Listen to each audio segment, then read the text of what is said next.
It all began with a shudder.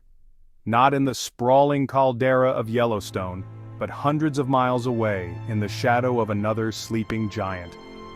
On the morning of June 8, 2025, the ground beneath Washington state's Mount St. Helens gave a violent lurch. A magnitude 6.9 earthquake ripped through the region, a raw display of the planet's immense power. It wasn't the big one that haunts the nightmares of West Coast residents, but it was significant. This was a deep, guttural roar from the Earth's belly, a seismic event powerful enough to rattle windows in Portland and send a wave of nervous energy across the entire Pacific Northwest. The initial reports were a chaotic mix of downed power lines, cracked roads, and the general pandemonium that follows a significant tremor. People were scared, but this was a familiar fear in a land defined by fault lines. The focus, naturally, was on Mount St. Helens itself. The volcano, infamous for its cataclysmic 1980 eruption, became the immediate center of scientific scrutiny.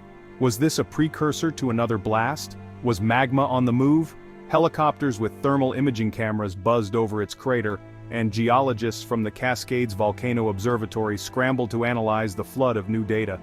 For a full 24 hours, the world's attention was locked on this single iconic peak.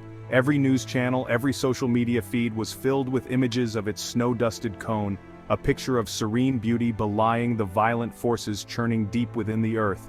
The quake was a stark reminder that the landscape, however peaceful it may appear, is never truly static. But as the initial panic in Washington began to subside, a new and far more terrifying story started to unfold elsewhere. The earthquake near Mount St. Helens, it turned out, was not the main event. It was merely the prologue. The seismic waves generated by the quake did not simply dissipate, they traveled, radiating outwards through the continental plate like ripples in a pond. These vibrations, invisible and unfelt by humans beyond the immediate quake zone, journeyed eastward, carrying with them a kinetic energy that would soon awaken a much larger, much more dangerous beast. It was a geological chain reaction, a domino effect set in motion on a continental scale, and no one yet knew the full implications of what had been unleashed. The scientific community, while still managing the situation at St. Helens, began to notice anomalies. Strange readings were popping up on seismographs far from the epicenter in places that should have been quiet. It was like hearing a faint whisper in a hurricane, a signal that was easily missed amidst the noise but was deeply unsettling to those trained to listen. The energy from the Washington quake had pierced deep into the North American plate, probing its weaknesses and interacting with other complex geological systems. A sense of unease began to creep into the conversation among geologists and volcanologists. The rumble in the Pacific Northwest was not an isolated incident, it was the starting pistol for a race against time, a race that humanity was not yet even aware it was running. The first sign that something was profoundly wrong came from the University of Utah seismograph stations. On June 9th, less than a day after the Mount St. Helens event, their instruments began to light up with a frantic, unprecedented intensity. The source was not Washington, but the sprawling, geothermally active region of Yellowstone National Park. A seismic swarm of incredible magnitude had erupted. Hundreds, then thousands of small to moderate earthquakes began to rattle the park in rapid succession. This wasn't the usual grumbling of the caldera, which typically experiences a few thousand minor quakes a year. This was a sustained, violent fusillade, a seismic machine gun firing off tremors that shook the very foundations of the continent. The ground was vibrating with a relentless, terrifying rhythm.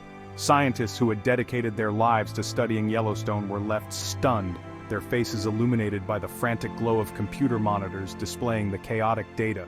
Dr. Anya Sharma, the lead scientist at the Yellowstone Volcano Observatory, described the scene as geological chaos. The swarm was so intense that traditional seismographs struggled to distinguish one quake from the next, the readings blurring into a continuous, jagged line of pure pandemonium. It was as if the entire magma chamber, a monstrous reservoir of molten rock the size of a city, had been struck like a gong. The energy from the distant St. Helens quake had found a terrifyingly receptive target, triggering a chain reaction that was now escalating at an exponential rate. The alarm bells weren't just ringing in Utah, they were screaming across the globe. The Yellowstone Volcano Observatory, a partnership between the U.S. Geological Survey, the University of Utah, and Yellowstone National Park, was plunged into a state of emergency. Data from GPS stations, thermal satellites, and gas sensors were all pointing to the same horrifying conclusion: something fundamental had changed within the supervolcano. The seismic swarm was the most obvious symptom, but it was just one piece of a much larger and more frightening puzzle. The park was immediately closed to the public, a move that sent a ripple of panic far beyond the Rocky Mountains. The message was clear. This was no longer a theoretical threat or a distant possibility. This was happening now. The world watched, holding its collective breath. News helicopters, ordered to keep a safe distance, circled the park's perimeter, their cameras zooming in on the iconic geysers and hot springs that now seemed less like natural wonders and more like warning signs. The familiar plume of steam from Old Faithful was now joined by hundreds of new, angry fissures, hissing superheated gas into the crisp Wyoming air. The cascade of seismic alarms had transformed Yellowstone from a beloved national park into the epicenter of a potential global crisis. The sleeping giant was no longer sleeping. It was stirring violently, and the world was just beginning to grasp the sheer scale of the danger it posed. The seismic swarm was just the beginning of the nightmare. As geologists frantically tried to make sense of the earthquake data, another more visual and deeply unsettling phenomenon was taking place. The park's famous hydrothermal features began to behave erratically, as if they were possessed. Steamboat Geyser, the world's tallest active geyser, which typically erupts unpredictably, roared to life in a sustained, continuous blast, shooting scalding water over 400 feet into the air. It wasn't an eruption, it was a constant deafening roar, a pressure valve screaming that the system below was reaching a critical point. The ground around it trembled, and the air filled with a thick, sulfurous steam that reeked of the planet's molten core. Across the park, the same story was repeated with terrifying variations. The normally placid, jewel-toned hot springs, like the Grand Prismatic Spring, began to boil violently, their vibrant colors muddied by churning sediment and rock fragments ejected from below. New fumaroles, vents spewing volcanic gases, tore open in the earth, scalding ancient pine trees and melting patches of snow in minutes. Norris Geyser Basin, already known as the hottest and most dynamic area of Yellowstone, became a vision of hell on earth. The ground hissed, the air was thick with poisonous gases like sulfur dioxide and carbon dioxide, and the water in its pools turned a murky, acidic gray. It was a clear and terrifying message from the deep. Dr. Sharma and her team at the Yellowstone Volcano Observatory worked around the clock, their faces etched with exhaustion and profound concern. The data pouring in was unequivocal. The concentration of volcanic gases had spiked to levels never before recorded. The temperature of the ground in several key areas had risen dramatically. It was as if someone had turned up the heat on a colossal stove beneath the entire park. The changes were happening too fast, far exceeding the predictions of even the most aggressive theoretical models. The supervolcano was not just waking up, it was hyperventilating, and every gasp sent a new wave of terror through the scientific community that was tasked with understanding it. This troubling stir was a direct consequence of the immense pressure building miles below the surface. The magma chamber, a vast and complex system of molten and semi-molten rock, was being energized. The seismic waves from the St. Helens quake had acted like a plunger, disturbing the delicate equilibrium that had kept the beast dormant for millennia. Now, magma and superheated fluids were being forced upwards, seeking out any available crack or fissure to escape. The dramatic changes in the geysers and hot springs were the surface-level expressions of this monumental subterranean migration. Yellowstone was transforming before the world's eyes, its beautiful and iconic features becoming harbingers of an unimaginable catastrophe. To comprehend the sheer magnitude of the unfolding crisis, one must first understand what a supervolcano truly is. It is not a classic cone-shaped mountain like Mount Fuji or Mount Rainier. A supervolcano is a geological feature of such immense scale that it defies the traditional image. Yellowstone, for instance, is a caldera, a massive sunken crater left behind by a previous apocalyptic eruption. This caldera measures roughly 45 by 30 miles, a depression so large that its existence was only confirmed through satellite imagery. It is in essence a giant, thin lid on top of one of the planet's largest active magma chambers. The threat isn't a mountain blowing its top, it's the ground itself ripping open across an area the size of a major metropolitan area. The engine driving this terrifying potential is the Yellowstone hotspot, a plume of intensely hot material rising from deep within the Earth's mantle. This plume has been punching through the North American plate for millions of years, fueling a series of cataclysmic eruptions as the continent drifts over it. The last three major eruptions occurred 2.1 million, 1.3 million, and 640,000 years ago. Each of these events was a planet-altering catastrophe, ejecting thousands of times more material than the 1980 eruption of Mount St. Helens. They buried vast swaths of North America in ash, blocked out the sun, and triggered a volcanic winter that plunged the globe into a deep freeze for years. The current crisis is unfolding directly on top of this ancient, terrible engine of creation and destruction. The magma chamber beneath Yellowstone is not a simple uniform cavern of liquid rock. It is a complex, multi-layered system.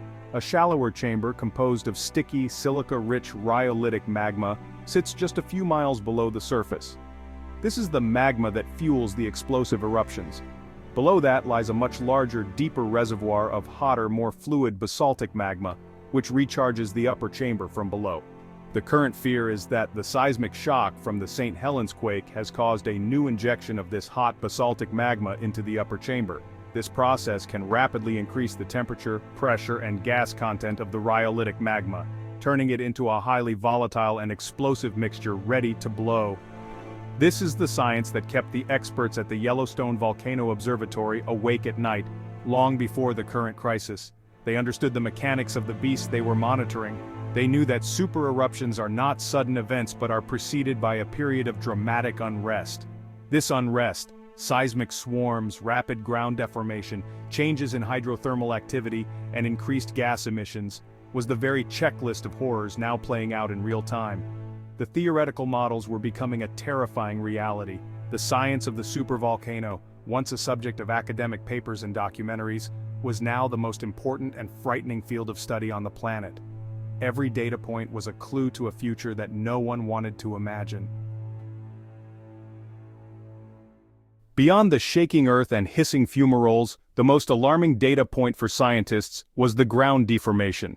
Using a network of highly sensitive GPS stations and satellite-based radar, known as INSAR, the Yellowstone Volcano Observatory monitors the ground level across the Yellowstone caldera down to the millimeter. For years the ground had been breathing, rising and falling gently by a few centimeters a year as the magma chamber below shifted. But in the hours following the St. Helens quake and the subsequent seismic swarm, this gentle breathing turned into a frantic gasp. The ground across the entire caldera floor began to rise, and it was rising at a speed that was simply terrifying. It was a clear, unambiguous sign that a massive volume of magma was surging upwards. In a press conference that captured the world's attention, a visibly strained Dr. Sharma presented the data.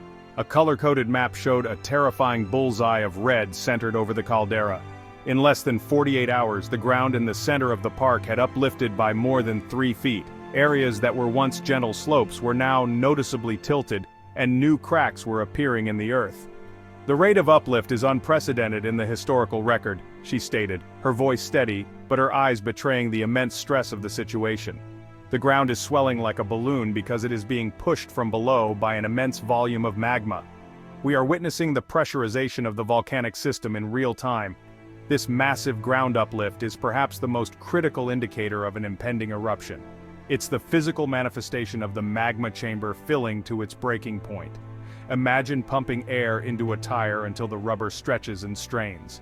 The ground above the magma chamber is behaving in the same way. The rock and earth that form the lid of the caldera are being stretched thinner and thinner. Eventually, the pressure from below will exceed the strength of the overlying rock, and the system will fail catastrophically." The speed of the uplift was the most frightening aspect. It suggested that the tipping point was not decades or years away but potentially weeks or even days. The implications of this deformation were felt immediately. Roads within the park began to buckle and fracture. The Yellowstone River, forced to flow over the bulging land, changed its course in several places.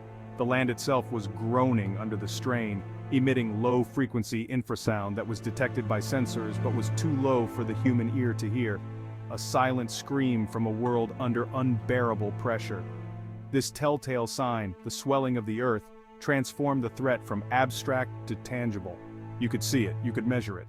The supervolcano was physically preparing itself for an eruption, and the ground beneath Wyoming was the stage for this terrifying final act.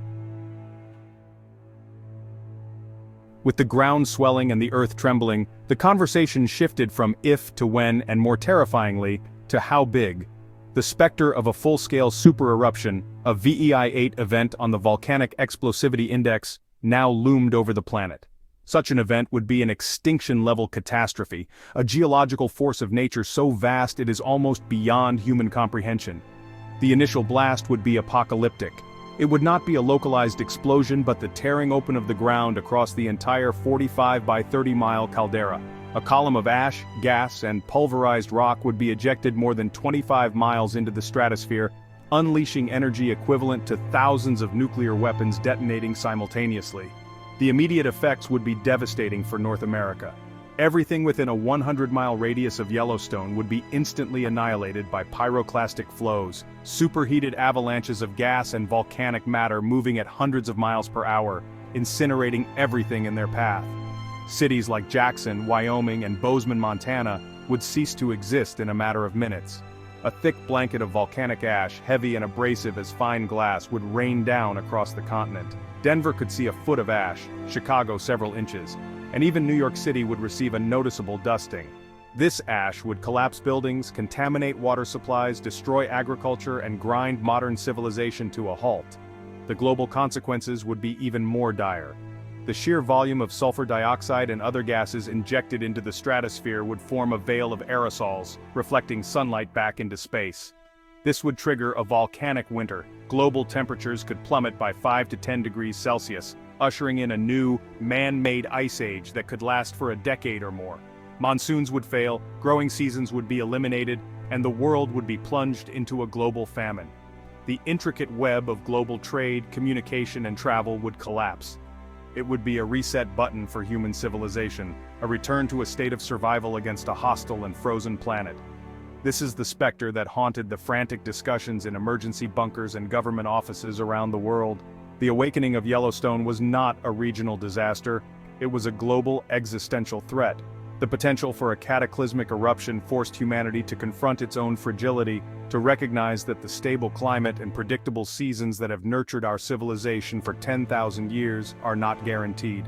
They are a gift from a planet that, at any moment, can decide to take it all back in a storm of fire and ice. The fate of billions now rested on the whims of a geological monster stirring from its 640,000-year slumber. As Yellowstone continued its terrifying transformation, the world scrambled to react. The United States government, in coordination with international partners, initiated the largest-scale emergency evacuation in human history. A mandatory evacuation zone with a radius of 500 miles was declared around the park, a monumental undertaking that involved relocating millions of people from parts of Wyoming, Montana, Idaho, Utah, and Colorado. The logistical challenges were immense. Clogged highways, fuel shortages, and a pervasive sense of panic created a chaotic and desperate exodus. The sight of endless convoys of cars snaking away from the Rocky Mountains became a defining image of the crisis, a modern-day flight from Pompeii on a continental scale. The global markets went into free-fall. The mere threat of a Yellowstone eruption was enough to shatter the world's economy. Stock exchanges plummeted, supply chains fractured, and the insurance industry faced a cataclysm of its own. Nations began to hoard resources, closing borders and grounding international flights as the sky over North America became a no-fly zone. The United Nations held emergency sessions attempting to coordinate a global response, but national self-interest quickly took precedence. How would the world feed itself if the breadbasket of North America was buried in ash? Where would the displaced millions go? These were questions no one had adequate answers for.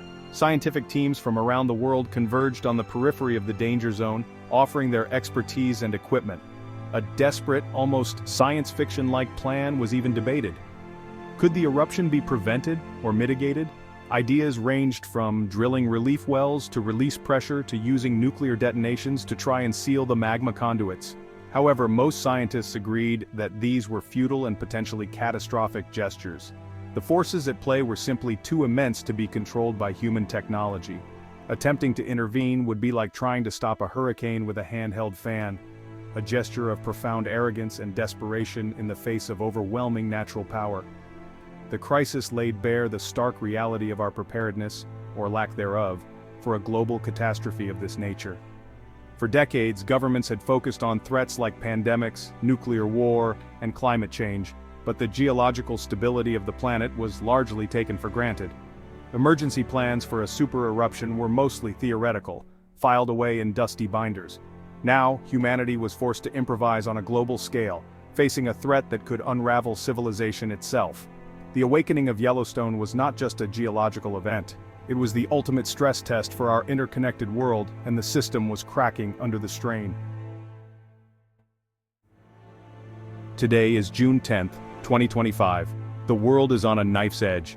The evacuation of the American West continues, a slow-motion tragedy playing out on live television.